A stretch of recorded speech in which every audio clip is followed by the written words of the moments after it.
Bonjour Paul-Simon Andy. Bonjour. La CEDEAO a adopté de très lourdes sanctions contre la junte au Mali. Cette sévérité était-elle attendue? La CEDEAO a voulu frapper très fort. La sévérité était certainement attendue. Je pense que les autorités maliennes ne sont pas surprises.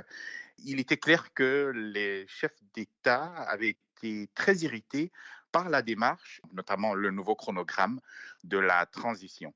Cette irritation a conduit à des sanctions très lourdes, comme le reflète le communiqué final de la réunion des chefs d'État. Concrètement, quelles sont ces sanctions? Il faut dire que le Mali est déjà sous sanction. Là, ce que les chefs d'État de l'Afrique de l'Ouest ont fait, c'est qu'ils ont décidé de monter d'un cran. Et notamment, les sanctions les plus graves, je pense, sont des sanctions économiques, notamment la fermeture des frontières des pays de la CEDEAO voisins du Mali et des sanctions financières. On a vu que le sommet de la CEDEAO était précédé d'un sommet de l'UEMOA qui, elle, a pris la décision de sanctionner très sévèrement financièrement le Mali. Ce gel des avoirs du Mali au niveau de la Banque centrale de la BCAO, concrètement, quel impact a cette décision économique?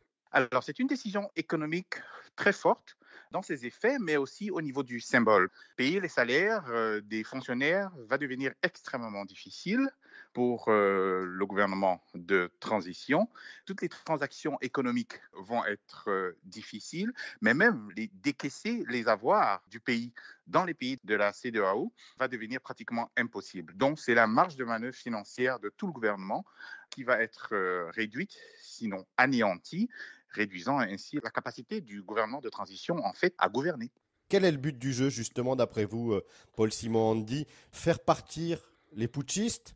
Très certainement, je pense que les chefs d'État veulent aboutir à une fin très rapide de la transition, de manière à ne pas créer d'exemples, afin de ne pas donner d'idées à d'autres candidats. Donc finalement, si les militaires ont un programme de gouvernement, on pourrait leur suggérer de se présenter aux élections, d'où justement la volonté de la CEDEAO de leur barrer la voie. Le Mali est déjà en crise. La CEDEAO ne condamne-t-elle pas encore un peu plus le pays?